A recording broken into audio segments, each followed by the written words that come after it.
नमस्कार, आप देख रहे हैं Tirhut live news network. Dhaka विधानसभा के अंतर्गत घोड़ासहान को नगर पंचायत बनाए जाने को लेकर विधानसभा के पूर्व प्रत्याशी अभिजीत सिंह ने मोतिहारी में एक प्रेस वार्ता को संबोधित करते हुए कहा, घोड़ासहान प्रखंड में जिन गांव एवं वार्ड को नगर पंचायत में शामिल किया गया है वह पूरी तरह से कृषि पर आधारित है और नगर पंचायत बनाए जाने के सबसे ज्यादा नुकसान किसानों को उठाना पड़ेगा। वहीं किसानों को जो 14वीं वित्तीय आयोग के तहत सब्सिडी मिलता था वह बंद हो जाएगा।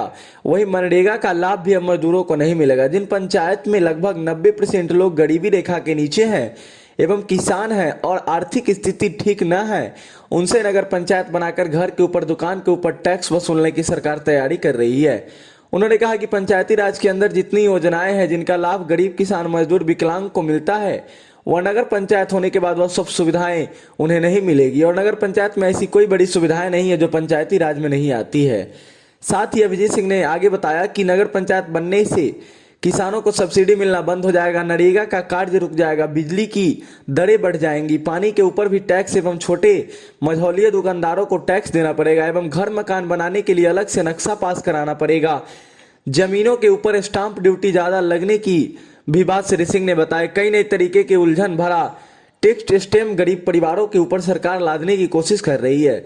श्री सिंह ने इसे केवल एक राजनीतिक मुद्दा बताया जिसे सामाजिक सुधार में किसी भी प्रकार का लाभ गरीब, मजदूर, किसान और छात्रों तक नहीं पहुंचेगा। इस बात पर उन्होंने जोर दिया। साथ ही साथ उन्होंने हाई कोर्ट में जाकर इसके खिलाफ केस करने की भी बात की। उन्होंने बताया कि अभी घोड़ासहान नगर पंचायत बनने योग्य नहीं बना है।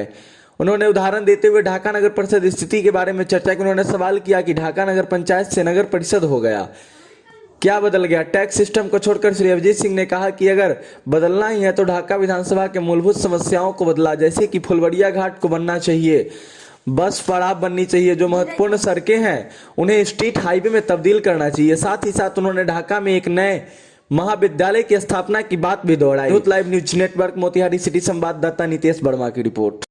अभी जो गांव में है वो मीटर फिक्स होता है 140 रुपए पे। अब आपका मीटर का वैल्यू हो जाएगा 380 रुपए और पहले आप जो 5 रुपए कुछ पैसे देते थे वो 6 रुपए कुछ पैसे हो जाएगा। ये ढाका के लोग से पूछ लीजिए ना, आप ज्यादा दूर नहीं है, ढाका से ही जाएंगे आप घोड़ासहान, तो ढाका के नगर वाले लोगों से पूछ लीजिए कि क्या वो खुश हैं। अगर वो खुश हैं तो घोड़ासहान वाले भी खुश हो जाएंगे।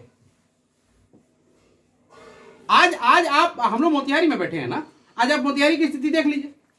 2 घंटे की बारिश में मोतिहारी निगम की क्या हालत है। और जब निगम हो जाएगा तो आप बीडीओ और एसडीओ से कुछ कह नहीं पाइएगा। वो कहेगा निगम कमिश्नर से आप अपनी बात को रखिए, कहेगा कि नहीं कहेगा? विधायक जी के पास जाइएगा तो कहेंगे कि ना उधर निगम के काम बा, हमरा में फंड नहीं थे। सांसद साहब के पास जाइएगा, कहेगा नहीं निगम से बात करो, हमारे पास फंड नहीं है तुम्हारे लिए।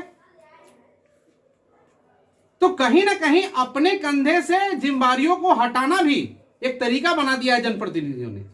हमें अभी निगम की कोई जरूरत नहीं थी, हमें वहां बस स्टैंड की जरूरत थी, हमें वहां ट्रेनों की संख्या की जरूरत थी, हमें फुलवरिया घाट की जरूरत थी, हमें ढाका विधानसभा के अंतर्गत आने वाली 4-5 जो प्रमुख सड़कें हैं उनकी चौड़ीकरण की जरूरत थी, हमें ढाका में एक महाविद्यालय की जरूरत थी, क्योंकि हमारे पास एक ही महाविद्यालय है और हमारी बच्चियां जो, हमारी जो बेटियां हैं, हमारी जो बहनें हैं, उनका ड्रॉप रेट जो परसेंटेज है, जो नहीं पढ़ती हैं इंटर के बाद, वो 73% है। किस बात का बेटी बचाओ बेटी बढ़ाओ?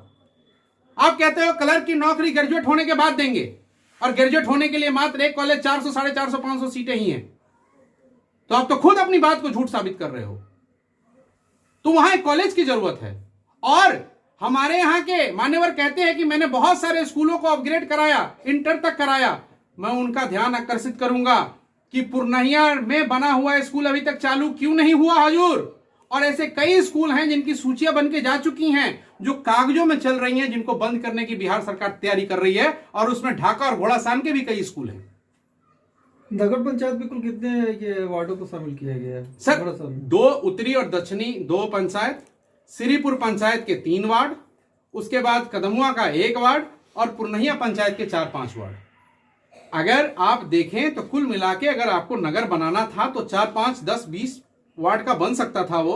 लेकिन श्रीपुर पंचायत जहां के 3 वार्ड हैं, तीनों वार्ड आप जाके देखिए वो खेती पे आश्रित है। कदमुआ के सारे लोग खेती पे आश्रित हैं। वहीं आप महुआ ही देख लीजिए, उत्तरी घोड़ासहान दक्षिणी का, वो पूरी तरह से किसान लोग वहां रहते हैं। तो किसानों को आप नगर में लाके उनसे टैक्स ले रहे हैं और उनका जो सब्सिडी का हक है वो आप उसको खत्म कर रहे हैं। जो मजदूरी नरेगा में मिल सकता था, जो रोजगार मिल सकता था, उस रोजगार को आप खत्म कर रहे हैं। तो मुझे नहीं लगता कि ये मिठाई खाने का समय है, ये सोचने का सही समय है कि क्या हमें चाहिए और क्या हमें नहीं चाहिए। जिस प्रकार प्रधानमंत्री जी ये नहीं सोच पा रहे हैं कि क्या उन्हें मर्सिडीज गाड़ी चाहिए या किसानों के घर में और उनके खातों में पैसा चाहिए, वो ये नहीं सोच पा रहे हैं कि क्या उन्हें नया पार्लियामेंट चाहिए या हमें नए अस्पताल चाहिए, हमें नए ऑक्सीजन प्लांट चाहिए। यह निर्णय लेना सरकार का काम है और सरकार ऐसी निर्णय नहीं ले पा रही है। अभी तक 7 लोगों की मृत्यु हो गई है ढाका में।